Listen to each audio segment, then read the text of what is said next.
మాట వరుసకి ఇప్పుడు మిమ్మల్ని మాయల ఫకీరు అని నేను పిలుచుకుంటాను. కేసుకు సంబంధించిన ప్రశ్నలు వేయాలి డిఫెన్స్ వారు. Yes your honour. Mister Brahmanaidu, tiger Das ముఠాతో ఏ సంబంధం లేని గోవర్ధన్ రావు గారిని మీరు వ్యక్తిగతమైన పగతో అరెస్ట్ చేశారు అని నేను అంటున్నాను. అందుకు మీరేమంటారు? మరోసారి మిమ్మల్ని లా చదవమంటాను. గోవర్ధన్ రావు గారిని ఏ ఉద్దేశంతో అరెస్ట్ చేశారు? బందిపోట్లు ఉపయోగించిన కారు వ్యాను ఆయనవే కనుక. అవి ఆయనవి కావు, వారి కుమార్తెకు కుమారునికి సంబంధించినవని ఇంతకు ముందే వారు విన్నవించారు. ఆయన కుమారుడికి బహుమతిగా ఇచ్చాడో కుమార్తెకు బహుమతిగా ఇచ్చాడో చట్టానికి అనవసరం.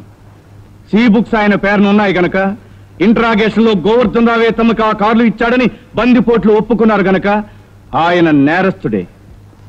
యువర్ ఆనర్, బ్రహ్మనాయుడు గారు బంధించిన ఆ బందిపోట్లను ఒకే ఒక ప్రశ్న అడగడానికి అనుమతించవలసిందిగా కోరుతున్నాను. గ్రాంటెడ్. చూడండి, మీరు ఏబీకే 7942 ఏబీకే 2500 కారు వ్యాన్ని దొంగిలించారా, లేక గోవర్ధన్ రావు గారే మీకు ఇచ్చారా? ఆ కారు వ్యాను మేమే దొంగతనంగా తీసుకెళ్లామండి. కానీ పోలీసులు మమ్మల్ని హింసించి గోవర్ధన్ రావు గారే మాకు ఇచ్చారని చెప్పమన్నారండి.